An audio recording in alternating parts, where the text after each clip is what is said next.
નાખો નોટ, મેળવો દૂધ. છે ને નવી જાતનું મશીન. આ મશીન વિકસાવ્યું છે તાલાળાના એક ખેડૂત પુત્રએ. તાજેતરમાં નોટબંધીને પગલે તેણે એટીએમની બહાર લોકોની લાંબી કતાર જોઈ. આ કતાર જોઈને તેને પ્રેરણા મળી કે કેમ તે એક એવું મશીન ન વિકસાવે કે જ્યાં લોકો રૂપિયા નાખે અને દૂધ મળે. બસ તેની આ જ ગેલછાએ બનાવી આપ્યું એક દૂધ વેન્ડિંગ મશીન, જેને નિલેશે દૂધ એટીએમ મશીન નામ આપ્યું છે. ગામમાં દૂધ વેન્ડિંગ મશીન આવવાથી ગ્રામજનોમાં પણ ભારે ઉત્સાહ જોવા મળી રહ્યો છે. એ દૂધ આપતું એટીએમ છે, જેમાં બે ઓપ્શન આપેલા છે, એક ગીર ગાયનું દૂધ અને એક ભેંસનું દૂધ. જે પણ તમે બટન દબાવો એમાંથી એ દૂધ નીકળે છે.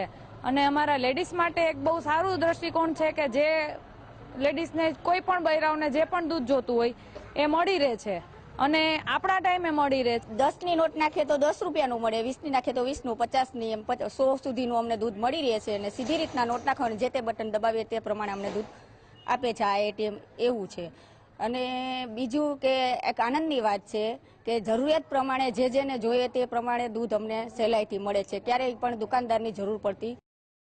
આ મશીન બનાવનાર નિલેશ કુશકે માત્ર ધોરણ 11 સુધી અભ્યાસ કર્યો.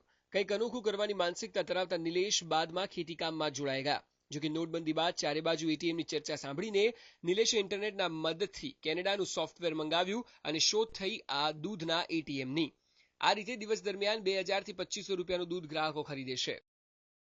અત્યારે તો મેં જો કે કેશથી ચાલુ કરેલું છે, 10, 20, 50 ને 100 બરાબર. પણ હવે ટૂંક સમયમાં વધીને અઠવાડિયા 10 દિવસમાં મારી સિસ્ટમ અત્યારે ચાલુ જ છે પ્રોગ્રામિંગ બનાવવાનું. એટલે સ્માર્ટ કાર્ડ વાળી સિસ્ટમ આવી જશે કે એ સ્માર્ટ કાર્ડમાંથી જેવી રીતના ગ્રાહકને અનુકૂળ આવે એવી રીતના રિચાર્જ કરાવી શકે.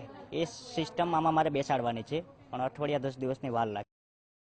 નિલેશ માત્ર આટલી જ શોધથી ખુશ નથી. તે આ મશીનમાં કેશલેસ સિસ્ટમ પણ લગાવવા જઈ રહ્યો છે, જેમાં તમે તમારું કાર્ડ સ્વાઇપ કરો અને મેળવો દૂધ.